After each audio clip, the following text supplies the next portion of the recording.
الحمد لله نحمده ونصلي ونسلم على رسوله الكريم أما بعد فأعوذ بالله من الشيطان الرجيم بسم الله الرحمن الرحيم إن الذين آمنوا وعملوا الصالحات أولئك هم خير البرية صدق الله مولانا العظيم وصدق رسوله النبي الكريم ونحن على ذلك لمن الشاهدين والشاكرين والحمد لله رب العالمين۔ انتہائی قابل قدر، قابل عزت حاضرین و سامعین، اللہ رب العالمین نے بے شمار مخلوقات میں سے کچھ مخلوقات کو باقی تمام مخلوقات سے ممتاز بنایا، اور اہم ہیں وہ باقی تمام مخلوقات میں سے، اور وہ ہیں مکلف مخلوقات۔ مکلف اس کو کہتے ہیں جن کی طرف اللہ رب العالمین کے اوامر متوجہ ہوتے ہیں، چاہے عمل کریں یا نہ کریں، متوجہ ہوں ان کی طرف، ان کو کہتے ہیں مکلف مخلوقات۔ اور مکلف کی قسمیں ہیں چار، ان میں کچھ مومن ہیں، کچھ کافر ہیں، کچھ گناہگار ہیں، کچھ نیکوکار ہیں۔ ان میں سے پہلی قسم ہے چاروں میں سے شیاطین، یہ کافر ہیں، کیونکہ شیطان ہو اور مومن ہو یہ تو ہو نہیں سکتا۔ اور دوسری قسم ہے جن، جنوں میں کچھ کافر ہیں، کچھ مسلمان ہیں، کچھ نیک ہیں، کچھ برے ہیں۔ اور تیسری مخلوق ہے ملائکہ، فرشتے، وہ سارے کے سارے معصوم ہیں، اللہ کے مطیع و فرما بردار ہیں۔ اور چوتھی قسم ہے انسان۔ یہ چار قسمیں ہیں مکلف مخلوقات کی۔ ان چاروں میں سے پھر اللہ رب العالمین نے انسان کو اعلیٰ اور افضل بنایا۔ وجہ یہ ہے کہ کچھ چیزیں ہیں عالم اجسام سے تعلق رکھتی ہیں، اور کچھ ہیں عالم ارواح سے تعلق ہے ان کا۔ انسان دو چیزوں کا مجموعہ ہے، ایک جسم ہے اور ایک اس کی روح ہے۔ جو جسم ہے اس کے اپنے تقاضے ہیں، اور جو روح ہے اس کے اپنے تقاضے ہیں۔ یہ جو انسان ہے نا، دو چیزوں کا مجموعہ، یعنی عالم اجسام اور عالم ارواح۔ اجسام سے مراد جسم، رب نے جتنی مخلوقات بنائی جن کا جسم ہے، انسان کو جسمانی کمالات کے حوالے سے جتنی بھی مخلوقات جسم رکھتی ہے، انسان کو جسمانی کمالات تمام جسمانی مخلوقات سے اعلیٰ ترین عطا فرمائے۔ اور یہ کیا ہے؟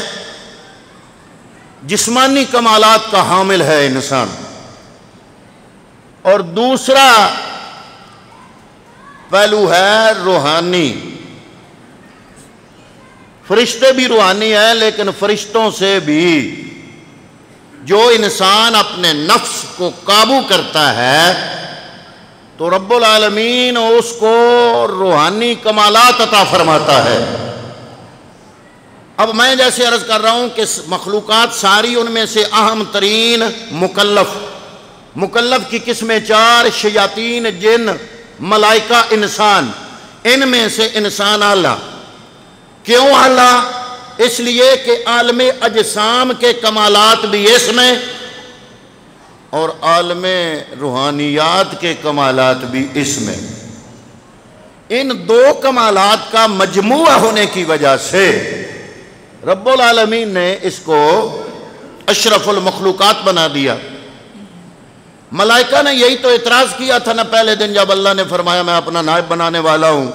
انہوں نے کہا کہ أَتَجْعَلُ فِيهَا مَن يُفْسِدُ فِيهَا وَيَسْفِكُ الدِّمَاءَ، یہ بنے گا فساد کرنے والا، سرکشی کرنے والا۔ وَنَحْنُ نُسَبِّحُ بِحَمْدِكَ وَنُقَدِّسُ لَكَ، ہم تیری حمد اور تسبیح کرتے ہیں۔ اللہ نے فرمایا قَالَ إِنِّي أَعْلَمُ مَا لَا تَعْلَمُونَ، جو بات میں جانتا ہوں وہ تم نہیں جانتے۔ یا اللہ وہ کون سی بات ہے؟ فرمایا جب یہ خواہش نفس کو قابو کرتا ہے تو اس کے درجے رب العالمین کی طرف بلند ہونے شروع ہو جاتے ہیں۔ کیسے بلند ہوتے ہیں؟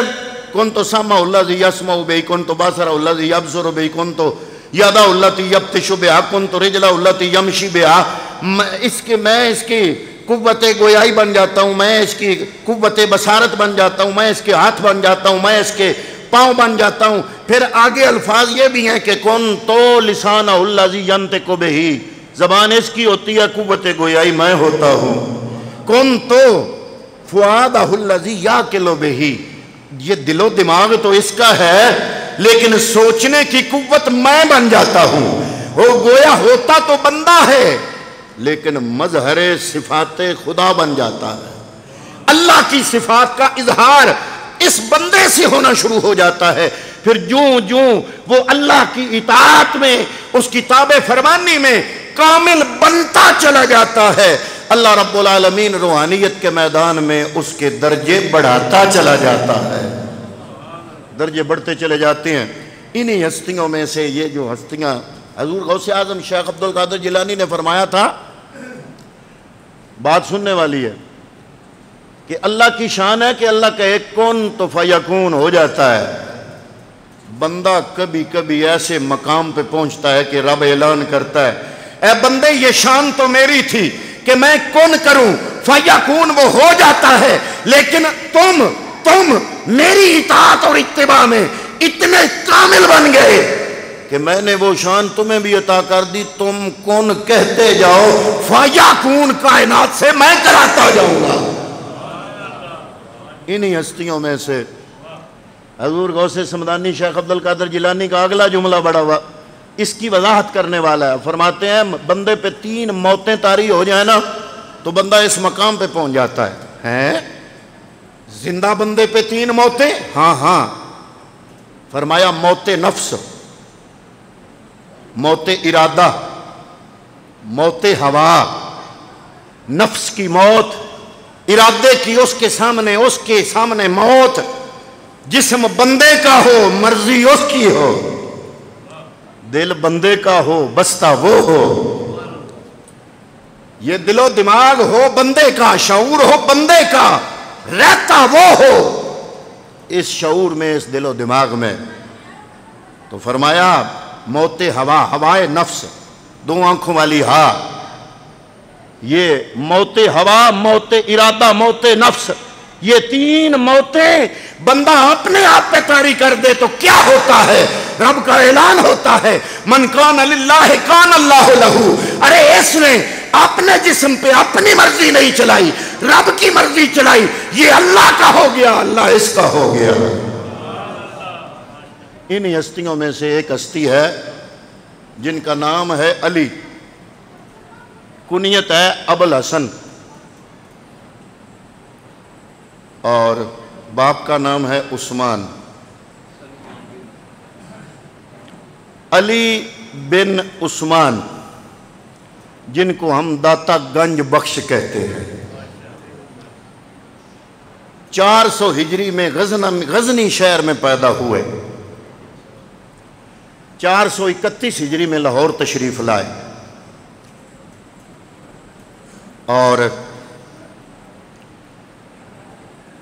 اس وقت ہند میں سب سے پہلے جس نے لا الہ الا اللہ کا پرچم بلند کیا اس کا نام علی بن عثمان ہے۔ اگر آپ کی نسل دیکھیں پشت در پشت، آپ کا 8واں باپ مولا علی ہے، 8ویں پیڑھی مولا علی ہے، یعنی علی کا خون ہے۔ اور باپ کا کیا نام ہے؟ کمال نہیں؟ آج تو کچھ علی علی کرنے والے عثمان کے بڑے دشمن بنے پھرتے ہیں۔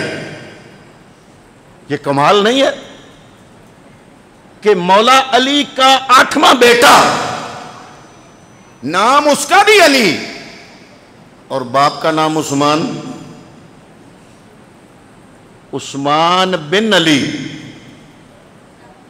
یہ داتا گنج بخش تو کہا نا اجمیر والے نے۔ یہ جو آپ شعر سنتے سناتے رہتے ہیں نا قوالیوں میں یا بسوں پہ لکھا ہوتا ہے گنج بخش فیض عالم، یہ کسی مولوی یا شاعر کا شعر نہیں ہے، یہ اس ہستی کا شعر ہے جس نے کہا تھا شاہ است حسین، جس نے امام علی مقام کی بارگاہ میں کہا تھا نا شاہ است حسین، بادشاہ است حسین، دین است حسین، دین پناہ است حسین، سرداد نداد دست در دست یزید حقا کے بنا لا الہ است حسین۔ اس کا کہا ہوا حسین کی بارگاہ میں یہ شعر بھی امر ہو گیا تو اس کا کہا ہوا داتا کی بارگاہ میں بھی یہ شعر امر ہو گیا۔ کہا کب وہ خواجہ معین الدین گئے حج پڑھنے، حج ادا کر کے مدینہ شریف گئے، حضور کی بارگاہ میں سلامی پیش کی، کامل ولی تھے، میرے پیغمبر نے آواز دی، خواب میں آئے، اور ایک روایت آتی ہے کہ گنبد سے آواز آئی، اگر خواب میں بھی آئے، اور ارشاد فرمایا اے معین الدین تیرا فیض، میں نے ہندوستان کا ایک شہر ہے لاہور، وہاں میرا مرد درویش رہتا ہے، میں نے اس علی حجویری کو تیرا فیض دے دیا ہے، ادھر سے جا کے لے۔ چشتیوں کا شہنشاہ حضرت معین الدین، ہم بھیرویوں کا شہنشاہ، سیال شریف والوں کا شہنشاہ، معظم آباد والوں کا شہنشاہ، اور جلال پور شریف والوں کا شہنشاہ معین الدین مدینے سے چلا تو لاہور آیا۔ لوگوں سے پوچھا عثمان بن علی حجویری سے ملنا ہے، انہوں نے فرمایا لیٹ ہو گئے ہو، فوت ہو گئے ہم، وہ قبر پہ آ گئے، چلہ کاٹا، ان کی چلہ گاہ بنی ہوئی ہے، چلہ کاٹا، 40 دن پورے ہوئے تو فل بدی فیض اتنا ملا، 40 دنوں کے بعد جب اٹھے نا تو زبان سے یہ جملہ نکل گیا، یہ شعر نکل گیا، گنج بخش فیض عالم، مظہر نور خدا۔ گنج کا معنی ہوتا ہے خزانہ، گنج بخش او خزانے بخشنے والے، جس کو ملا ہو وہ نہ مانے۔ کمال ہے، اگر کچھ لوگوں کو آج ہضم نہ ہو تو اس میں ان کے ہضمے کا قصور ہے، ہمارا تو قصور نہیں، یہ ہم بریلویوں کا عقیدہ نہیں۔ لوگ ہمیں بریلوی کہتے ہیں، بریلی والے تو اس سے 10 صدیوں بعد ہوئے، یہ تو 10 صدیوں پہلے کی بات ہے، ہمارا مذہب بریلوی تو ہے نہیں۔ لوگ ہمیں بریلوی کہہ دیتے ہیں تو اس پہ بھی ہمیں فخر ہوتا ہے، کیونکہ بریلی کا عالم تھا جس نے ہمارا مسلک بچایا تھا، اس کا تحفظ کیا تھا، ہم اس کی عزت کرتے ہیں، لیکن ہمارے مذہب کا نام بریلوی نہیں، ہمارے مذہب کا نام اہل سنت والجماعت ہے۔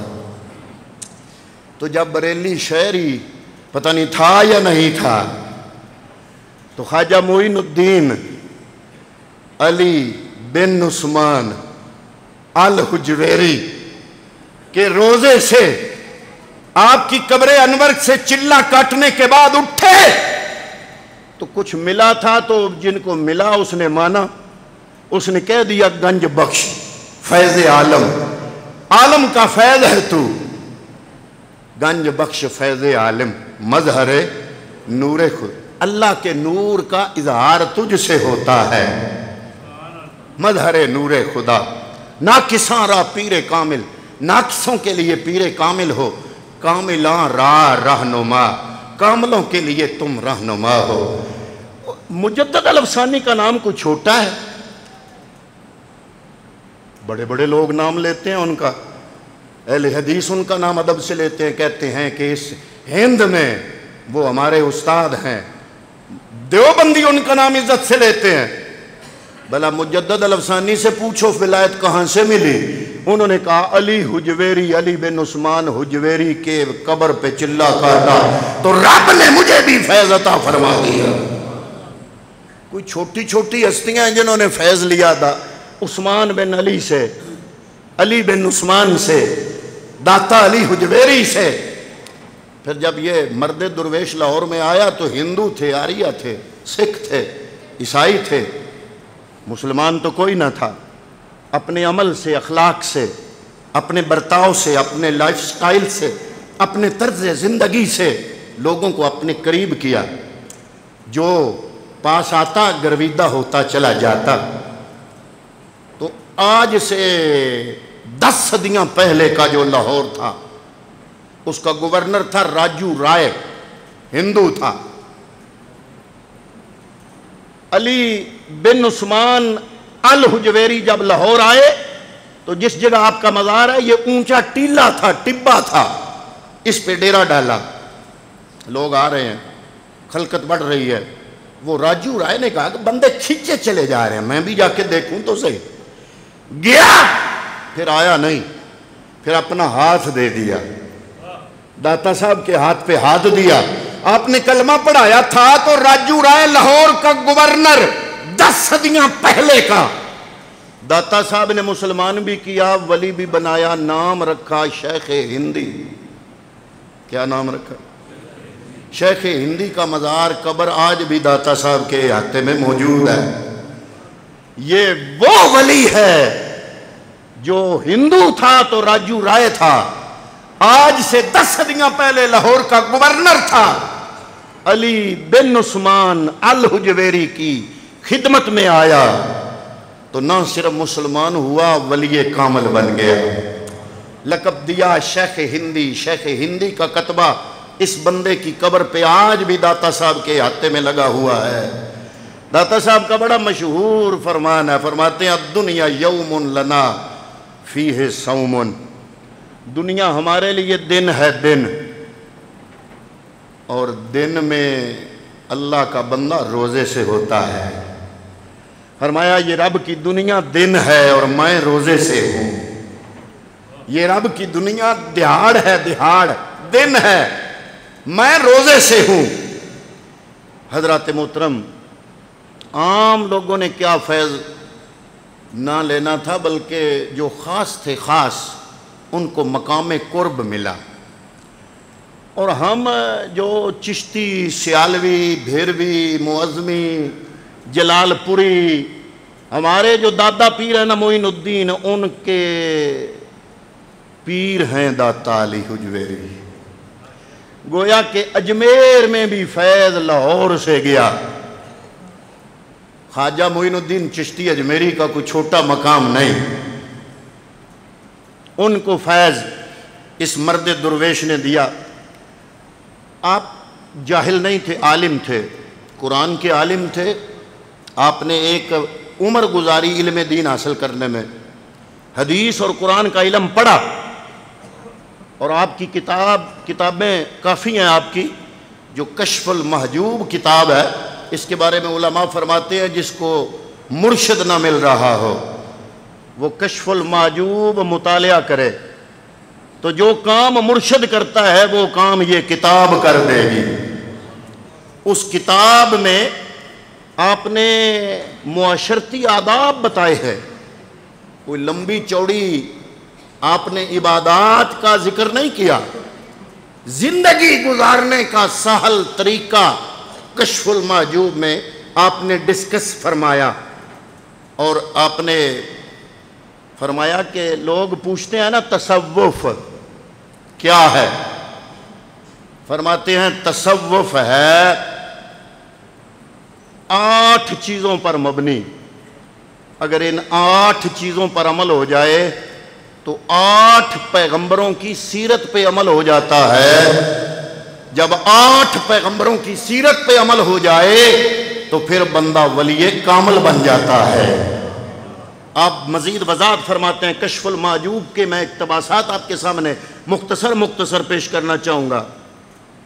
کشف المحجوب میں آپ نے لکھا کہ ولی وہ بنتا ہے جس میں سخاوت ہو، اور یہ حضرت ابراہیم کی نشانی ہے۔ ساتھ فرمایا ولی وہ ہوتا ہے جس میں رضا ہو، اور یہ حضرت اسماعیل علیہ السلام کی علامت ہے۔ ساتھ فرمایا اس میں صبر ہو، اور یہ حضرت ایوب علیہ السلام کی سیرت سے ظاہر ہے۔ ساتھ فرمایا اس میں اشارات قبول کرنے کی استعداد ہو، اور یہ حضرت زکریا علیہ السلام اللہ کے جو نبی ہیں ان کی سیرت کی طرف اشارہ ہے۔ اور ساتھ فرمایا غربت بھی ہو، کیا ہو؟ غربت بھی ہو، یہ حضرت یحییٰ کی طرف اشارہ ہے۔ اور ساتھ فرمایا سیاست بھی ہو، اور یہ رنگ ہے حضرت عیسیٰ روح اللہ علیہ السلام کا۔ اور فرمایا لباس بھی ٹھیک ہو، اور یہ اشارہ ہے حضرت موسیٰ کلیم اللہ کی طرف۔ اور ساتھ فرمایا اس میں فقر بھی ہو، اور یہ سیرت ہے جناب محمد مصطفیٰ صلی اللہ تعالیٰ علیہ وآلہ وسلم کی۔ گویا ان 8 خصوصیات کو بندہ اگر اپنے آپ میں سمونے کی کوشش کرے تو 8 پیغمبروں کی سیرت کا اظہار اس بندے سے جب ہوگا تو اللہ رب العالمین اس کو ولایت کا درجہ عطا فرما دے گا۔ ساتھ آپ نے کشف المحجوب میں بڑے بڑے خوبصورت حکایات صحابہ کرام، انبیاء کرام ان کی بیان فرمائی تاکہ پڑھنے والا قاری اس میں فکر آ جائے۔ آپ نے ایک واقعہ بیان فرمایا کہ حضرت عثمان بن عفان رضی اللہ تعالیٰ عنہ کھجوروں کے باغ سے نکل رہے ہیں، سر پہ گٹھا ہے لکڑیوں کا۔ دیکھنے والے حیران ہوئے کہ اے عثمان ابن عفان، یہ سر پہ لکڑیوں کا گٹھا، آپ اتنے بڑے غنی، بڑے تاجر، بڑی حیثیت والے، 400 آپ کے غلام ہیں، 400 نوکر، 400 غلام، اور آپ کھجور کے باغ سے لکڑیوں کا گٹھا اٹھا کے آ رہے ہیں، وجہ؟ فرمایا لوگ عزت کرتے ہیں، احترام دیتے ہیں، میں نے اپنے نفس کو آزمایا ہے کہ یہ چوڑا ہو جاتا ہے یا کہ اس میں عاجزی آتی ہے۔ اگر کوئی عزت دے، احترام کرے، ادب کرے تو اس میں عاجزی آتی ہے کہ غرور آتا ہے۔ اس کے غرور کو توڑنے کے لیے 400 غلام ہونے کے باوجود، یہ حیثیت ہونے کے باوجود، میں نے لکڑیوں کا گٹھا سر پہ اٹھا کے اپنے نفس کو قتل کرنے کی کوشش کی ہے۔ یہ حضرت داتا علی حجویری کشف المحجوب میں ایسے واقعات ذکر فرماتے ہیں۔ آپ فرماتے ہیں امام اعظم ابو حنیفہ کا ایک واقعہ ذکر فرماتے ہیں کہ امام اعظم ابو حنیفہ کے آپ بڑے ہی معتقد تھے، اور آپ کی فقہ حنفی تھی۔ فقہ کون سی تھی؟ بولیے فقہ کون سی؟ یعنی امام ابو حنیفہ کے بتائے ہوئے طریقے کے مطابق نمازیں پڑھتے پڑھتے علی بن عثمان ولی کامل بن گئے۔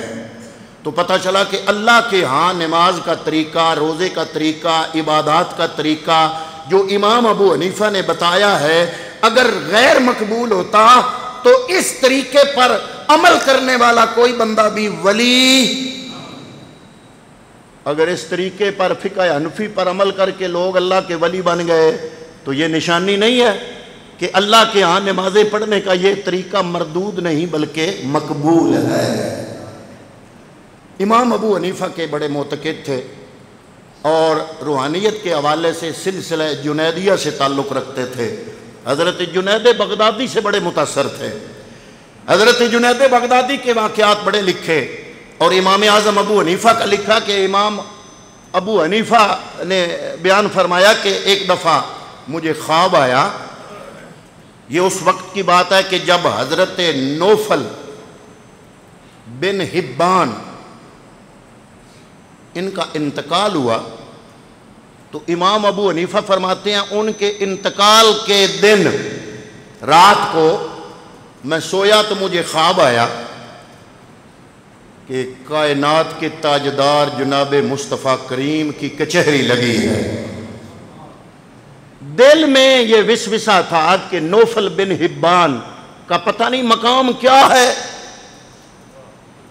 اس وسوسے سے سو گیا۔ رات کو مصطفیٰ کا دیدار ہوا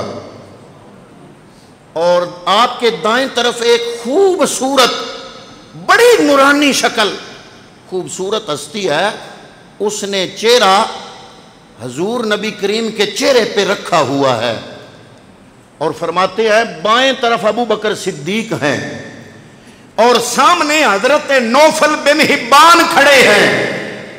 امام ابو حنیفہ فرماتے ہیں، حضرت داتا صاحب کشف المحجوب میں لکھتے ہیں کہ امام ابو حنیفہ فرماتے ہیں کہ میں حضرت نوفل کے پاس گیا، میں نے ان کو کہا کہ پانی پلاؤ، تو حضرت نوفل نے اشارہ سے کہا کہ میں حضور سے پوچھ کے پلاتا ہوں۔ حضور سے پوچھا یا رسول اللہ ابو حنیفہ پانی مانگ رہا ہے۔ حضور بات کر رہے تھے کسی سے، آپ نے انگلی سے اشارہ فرمایا پلاؤ۔ حوض کوثر کے ساتھ حضور کھڑے ہیں، جام وہاں پڑے ہیں، پیالہ اٹھایا، حضرت نوفل نے حوض کوثر سے بھرا، میرے ہاتھوں میں دیا، میں نے نوفل کو بھی پلایا، خود بھی پیا، اور لوگ بھی تھے، میں ان کا پوچھتا رہا یہ کون ہے، یہ کون ہے، یہ کون ہے۔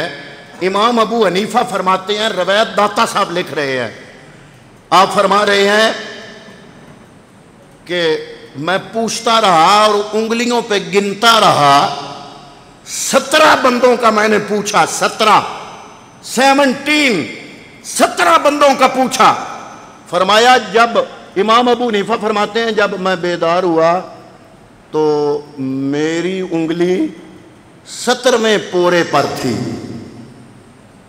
حقیقت میں جب میں بیدار ہوا تو میرا انگوٹھا 17ویں پورے پر تھا، میں پوچھتا رہا، وہ بتاتے رہے، اور میں نے یہ بھی پوچھا کہ یہ جو دائیں طرف ہستی کھڑی ہے جس نے اپنا چہرہ مصطفیٰ کریم کے چہرے پہ رکھا ہے یہ کون ہے؟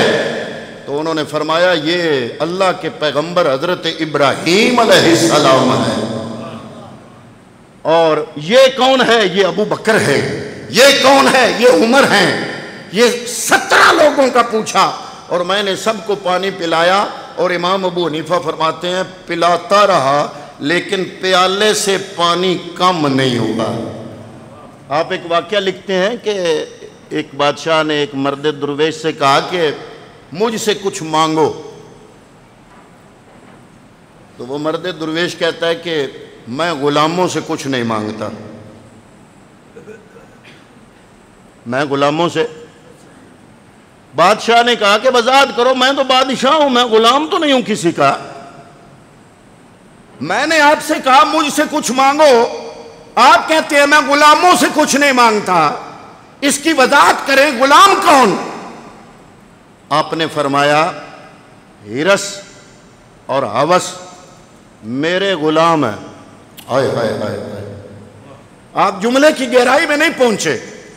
فرمایا ہرس اور ہوس میرے غلام ہیں اور تم ان کے غلام ہو۔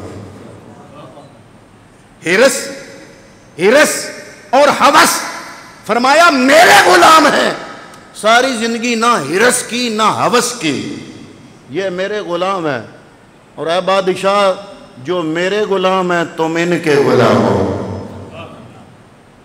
داتا صاحب نے کشف المحجوب میں ایسی خوبصورت باتیں لکھی، تو اسی لیے علماء فرماتے ہیں کہ جس کو